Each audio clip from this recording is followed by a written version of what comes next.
Por otro lado, no obsesionarse con descubrir mi don.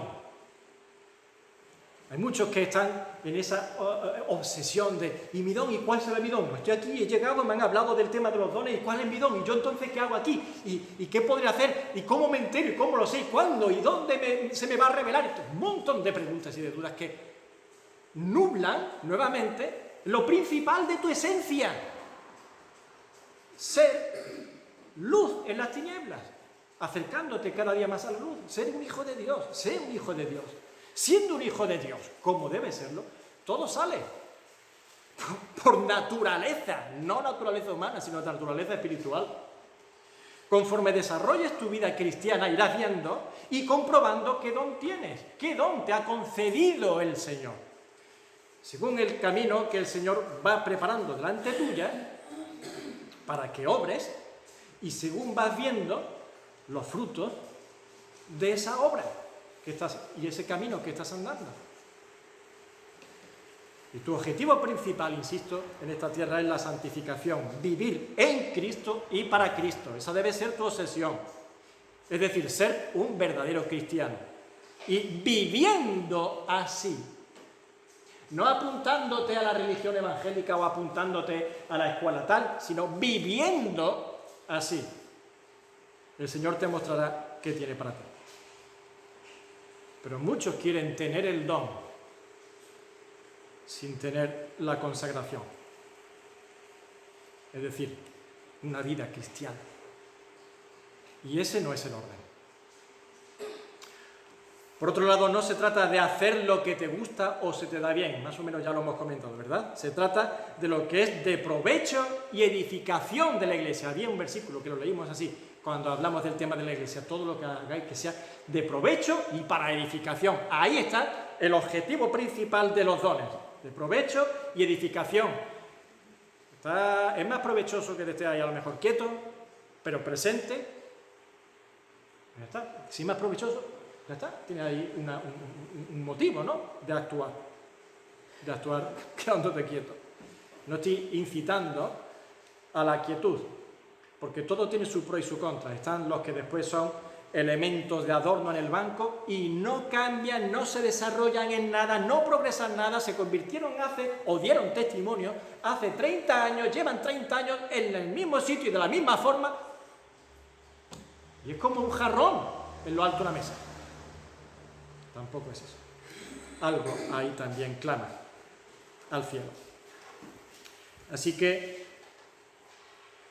no se trata de lo que te gusta o se te da bien, sino de lo que es de provecho y edificación para la iglesia y la extensión del reino de Dios, y eso lo provee el Señor. Puedo ser un excelente, como he dicho antes, un excelente pintor de cuadros, pero seguramente el Señor no quiera que estés pintando cuadros. Es que yo canto de maravilla, a lo mejor el Señor no quiere usarte para cantar. Te necesita en otro lugar y haciendo otra cosa. Y es lo que te va a poner por delante. No, pero yo es que canto muy bien y yo no puedo quedarme callada con lo bien que yo canto, porque no veo lo que se pierde la gente. Y además que está muy bien que la gente me aplaude.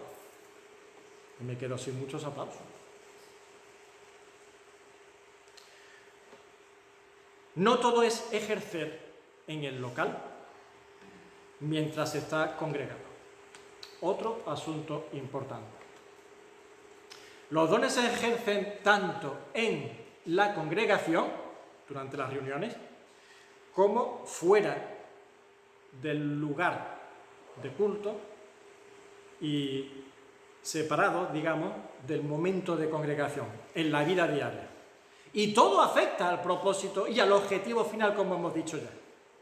¿Vale? El objetivo de la iglesia, todo afecta, tanto en el momento de congregarnos y estar unidos, ministrando como iglesia unida en ese momento, o congregada más bien, como todo nuestro desarrollo en la vida diaria fuera de las puertas de la capilla, donde seguimos siendo iglesia, donde seguimos siendo miembros del cuerpo de Cristo. Un miembro no se muere ni se encangrena cuando sale por las puertas del lugar de congregación, pero a veces parece que sí, que solamente se revitaliza y corre la sangre por dentro de esos miembros cuando entran de puertas para adentro, y cuando se sale por la puerta ya se gangrena el miembro.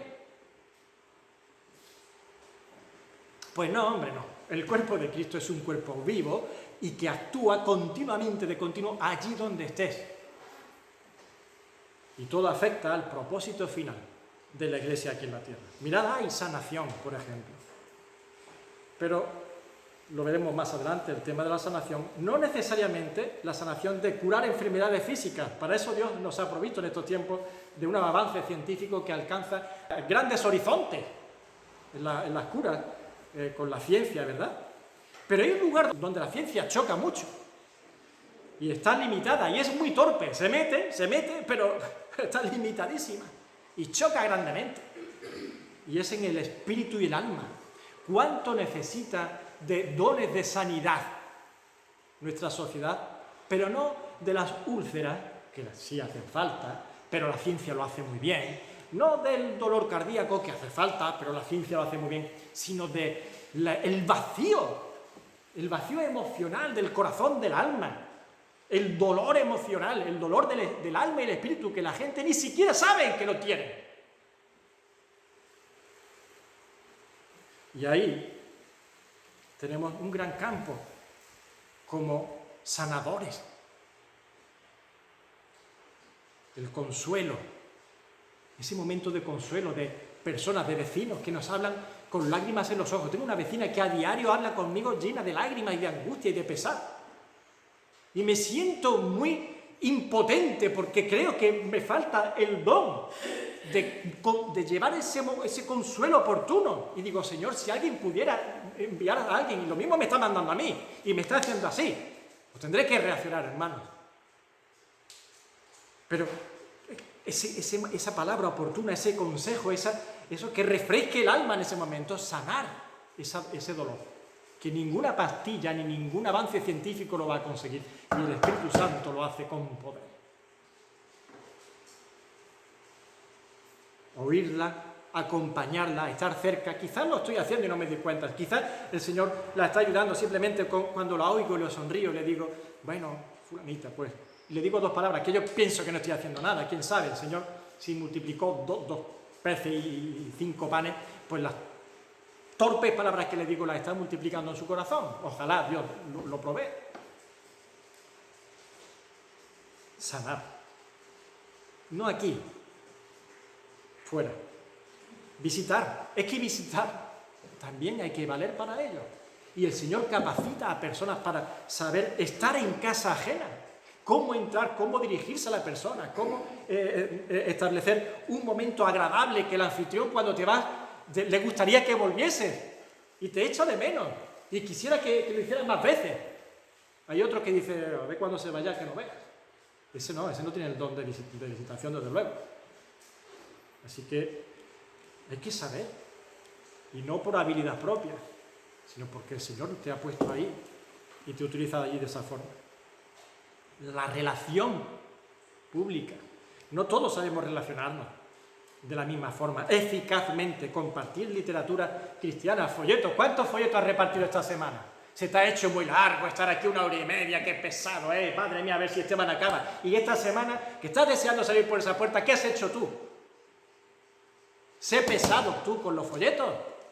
Hay que ser un poco pesado también. Yo me esfuerzo en ponerme aquí colorado, no me pongo muy colorado, pero bueno, en estar aquí y aguantar que piensen que soy un pesado. Pero creo que debo estar diciendo el consejo de Dios, si el Señor lo ha puesto en mis manos.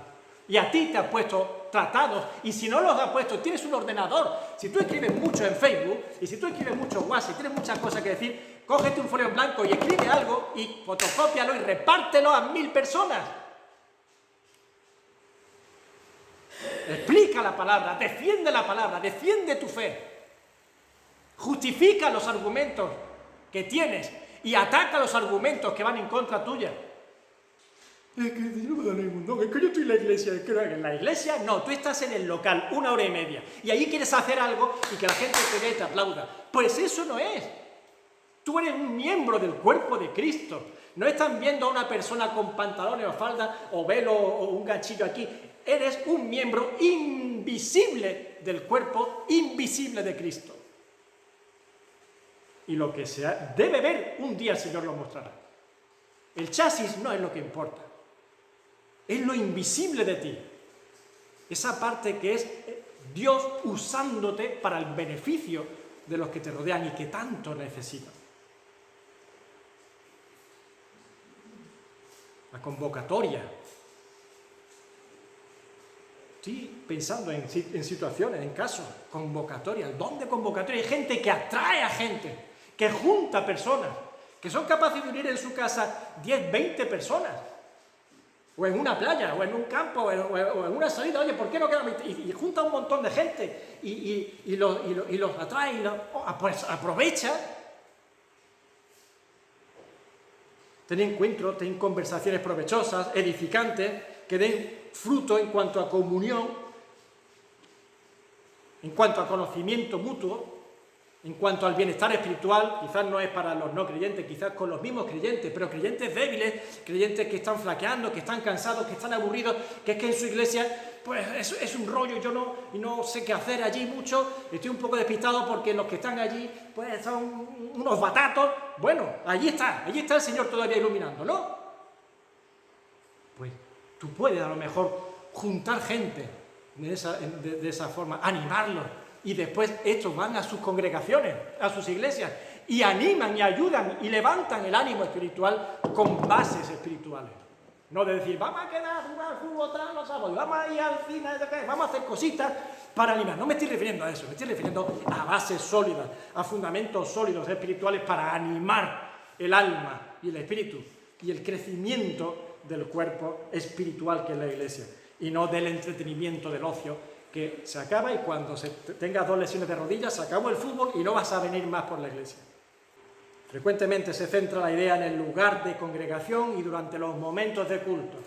Y yo es que allí que lo que hago, yo es que no hago nada, y a mí no me han pedido, o no me han puesto, o no me siento, yo que sé cuánto. Bien, la iglesia se congrega como tal, como iglesia, en un lugar, y desarrolla el culto en el nombre del Señor. Pero cuando estamos fuera del local seguimos siendo iglesia, insisto, y por tanto podemos y debemos seguir obrando como miembros del cuerpo de Cristo que somos, donde el orden establecido del funcionamiento de ese cuerpo ya es distinto. La enseñanza apostólica, la palabra de Dios, establece un orden para el momento en el que la iglesia está congregada como iglesia en un lugar. Y ese orden no aplica fuera del lugar de congregación, del momento de congregación en el nombre del Señor. Tú eres iglesia dentro del local y fuera del local, pero hay un orden para ti dentro del local y fuera del local, dentro del momento de congregación y fuera. El Señor ha dicho que la mujer tiene que estar en cierta manera, de cierta forma, en el local, y fuera no se le pide que haga eso. Yo puedo ser el mejor cocinero, pero si no me traen comensales, de nada me vale. Incluso yo haré muchos platos y elaboraré mucha comida, pero nadie se los come. Pues muchos conflictos ha tenido la Iglesia del Señor, y sobre todo en estos tiempos modernos, a causa del papel de la mujer, donde muchas se han sentido o se iban sintiendo afectadas, sobre todo en función de cómo iba la deriva del mundo, que influye mucho en nosotros, en vez de nosotros en el mundo, y con su feminismo moderno, a mitad de la década del siglo pasado sobre todo, porque en el culto, donde posiblemente vas a estar 1 hora, 1 hora y media o 2 horas, pues no hacían mucha cosa. Y sin embargo después tenían toda la semana entera ahí fuera, de puertas para afuera, para hacer todo lo que pudiese para el Señor. ¿Y qué hacía? Esperar que llegue el domingo a ver si allí puedo hacer algo. Pues tienes 7 días para llenar la congregación, para traer cada uno 10 personas y sentarlo en estos bancos. Y yo te voy a sacar 200 platos para que los 200 coman. Pero yo me encuentro con 200 platos y nadie viene a comer. Porque muchos de los que estaban aquí, lo único que querían era preparar platos. ¿Y por qué no me traéis comensales? Ahora, ¿eres capaz de argumentarme que es mejor subirte al púlpito o venir aquí al púlpito y tener 1 hora de predicación que testificar durante la semana a los que te rodean y atraer y enamorar las almas para acudir y ver y conocer más del Señor en la búsqueda de Cristo? Pues no, seguro que no me lo puedes argumentar. Una cosa sí quizás luce más que la otra. Estar aquí parece que luce mucho más. ¡Qué bien hablado! ¡Wow! ¡Qué pico tiene! ¡Wow! ¡Qué ministerio! Y mucho aplauso. Y claro, yo entre tanto, en una hora este se lleva una gloria tremenda de aplausos y yo entre tanto estoy 7 días ahí pasando vergüenza, recibiendo humillación, burlas, desprecio y alguno que otro que sí que se interesa, pero bueno, al final ¿qué? Y nadie se entera. ¿Y qué? Es que nadie se entera. Es que una parece más importante que la otra. Pues te equivocas. Y quizá ese es el problema, que nos mueve pensar en la importancia de lo que estamos haciendo. En el sentido de la fama o la alabanza personal que recibamos. Pues todo es importante. Y la alabanza, si te preocupa la alabanza de los hombres, quizás la tengas.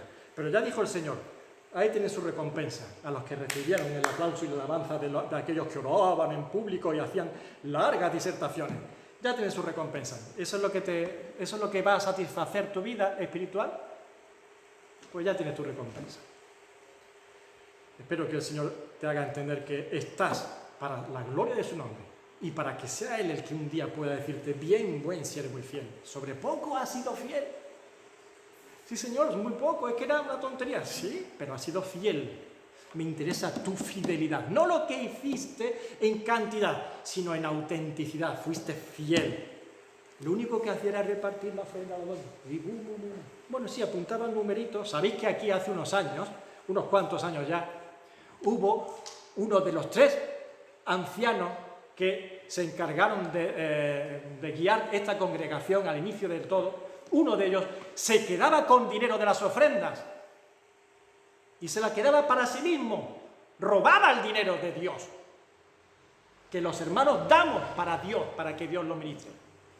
Y lo robaba porque se lo quedaba para él, para su consumo propio. Anciano de esta iglesia.